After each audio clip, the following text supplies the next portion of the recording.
আলহামদুলিল্লাহ, চলেই আসলো ২০২৬ সালের শবে বরাত ৩ ফেব্রুয়ারি মঙ্গলবার।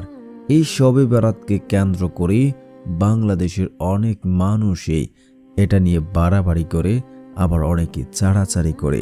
অনেকের নামাজ নেই, রোজা নেই, এই রাতের কোনো ইবাদত নেই বলে এটাকে অবহেলা করে। আবার অনেকে এটাকে অতিরঞ্জিত করে ফেলেন। আবার অনেকে জানতে চান নামাজ পড়ার সঠিক নিয়ম কি, রোজা রাখার নিয়ম কি, এবং দোয়া এবং মুনাজাত কি করব এবং কি আমল করব। তো আজকের এই ভিডিওতে আপনাদেরকে সম্পূর্ণটাই ক্লিয়ার করে দেব যে এ রাতের আমল কি, এ রাতের আদৌ কোনো আমল আছে কিনা, বা আমল থাকলে কি আমল করবেন, কিভাবে করবেন, সব কিছু জানতে পারবেন আজকের এই ভিডিওতে।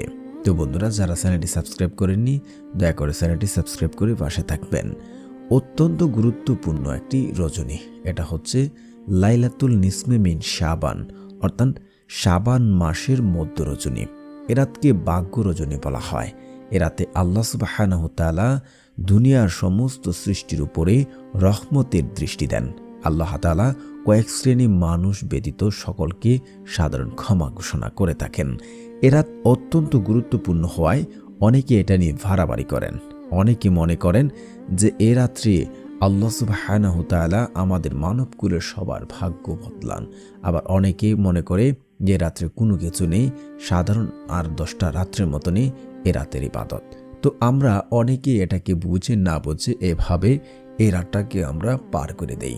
কিন্তু আদৌ এ রাত্রে আমল ইবাদত রয়েছে কিনা? দেখুন, লাইলাতুল নিসফে মিন শাবান, শাবান মাসের মধ্য রজনী, এটা অত্যন্ত গুরুত্বপূর্ণ একটি রাত, যা আমাদেরকে আগমন করে যে আর মাত্র অল্প কিছু দিনের ভিতরেই রমাজান আসছে। আমরা কতটুকু প্রস্তুত আছি?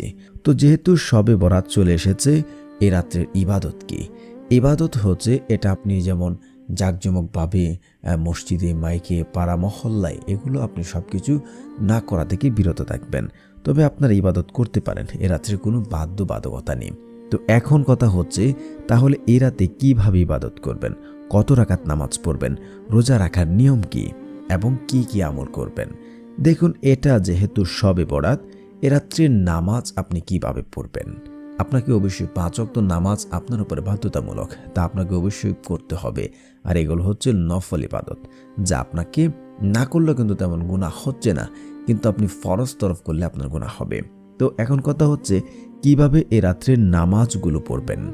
নামাজ আপনি 2 রাকাত করে, 2 রাকাত করে, 4 রাকাত, 8 রাকাত, 12 রাকাত, 20 রাকাত, আপনার যতটুকু ভালো লাগে, যতক্ষণ ভালো লাগে আপনার নফল ইবাদত করতে পারেন, নফল নামাজ পড়তে পারেন, কোনো বাধ্যবাধকতা নেই। তবে আপনার নামাজের নিয়ত এভাবে করতে পারেন যে বাংলাতে যারা পারেন বা আরবিতে যারা না পারেন বাংলাতে পড়তে পারেন যে আমি শবে বরাতের 2 রাকাত নফল নামাজ পড়ছি, আল্লাহু আকবার। এভাবে আপনারা নফল নামাজ পড়তে পারেন। সামথিং অন্য যেগুলো যেভাবে পড়েন ওইভাবে পড়বেন, যে প্রথমে সানা পড়ে নেবেন, তারপর হচ্ছে আপনারা সূরা ফাতিহা পড়বেন, তারপর আপনাদের পছন্দ মতে যে কোনো একটি সূরা আপনারা মিলিয়ে নেবেন। আশা করছি নামাজের বিষয়টা আপনারা বুঝতে পেরেছেন। তো এখন কথা হচ্ছে, শবে বরাতের রোজা কয়টি? 1টি রাখবো না 3টি রাখবো? দেখুন, এটা যেহেতু লাইলাতুল নিসফে মিন শাবান, অর্থাৎ শাবান মাসের 15তম দিবাগত রাত, যেটাকে লাইলাতুল নিসফে মিন শাবান। আর তবে শবে বরাতের কোনো রোজা হয় না, যেহেতু আইয়ামের 20-এর যে রোজা রয়েছে 13, 14, 15। তো যেহেতু আমরা 14 তারিখ দিবাগত রাত্রে, আমরা 15 তারিখের দিনে আমরা আমল করা শবে বরাত পরে, তো আপনারা রাত্রে ইবাদত করে দিনের বেলা আপনারা রোজা রাখতে পারেন আইয়ামের 20-এর হিসাবে। এখানে কোনো বাধ্যবাধকতা নেই। তো এখন কথা হচ্ছে, আমরা নামাজ পড়লাম, রোজা রাখলাম, এখন এ রাতের আর কি আমল বা কি দোয়া পড়তে পারি? আপনারা বেশি বেশি রাতে ইস্তিগফার পড়তে পারেন, আল্লাহ তাআলার কাছে সাহায্য যেতে পারেন। যারা অভাব, দারিদ্রতায়, বিপদ আপদে আছেন, আল্লাহ তাআলার কাছে চেয়ে নেবেন, আল্লাহ তাআলা ও রাত্রে দোয়া কবুল করবেন। কারণ হচ্ছে, শুধু লাইলাতুল নিসফে মিন শাবান যে এটার জন্য নয়, আল্লাহ সুবহানাহু তাআলা তার বান্দাদেরকে নিম্ন আকাশে নেমে এসে ডাকতে থাকেন, কে অভাবে আছে, কে দারিদ্রতার মধ্যে আছে। এভাবে আপনারা যদি সঠিকভাবে চাইতে পারেন, মোনাজাত করতে পারেন, ইস্তেগফার পড়বেন এবং রাসূল সাল্লাল্লাহু আলাইহি ওয়াসাল্লামের উপর বেশি বেশি দুরূদ পাঠ করবেন, ইনশাআল্লাহ আপনার ভাগ্যের চাকা আল্লাহ তাআলা পরিবর্তন করবেন। আপনি যদি অভাবে থাকেন, আল্লাহ তাআলা অভাব দূর করবেন। আশা করছি বন্ধুরা আপনারা এই ভিডিওতে বুঝতে পেরেছেন, সম্পূর্ণ ভিডিওতে যে আমল এবং নামাজ ও রোজা সবকিছু আপনাদেরকে বোঝানোর চেষ্টা করেছি ইনশাআল্লাহ।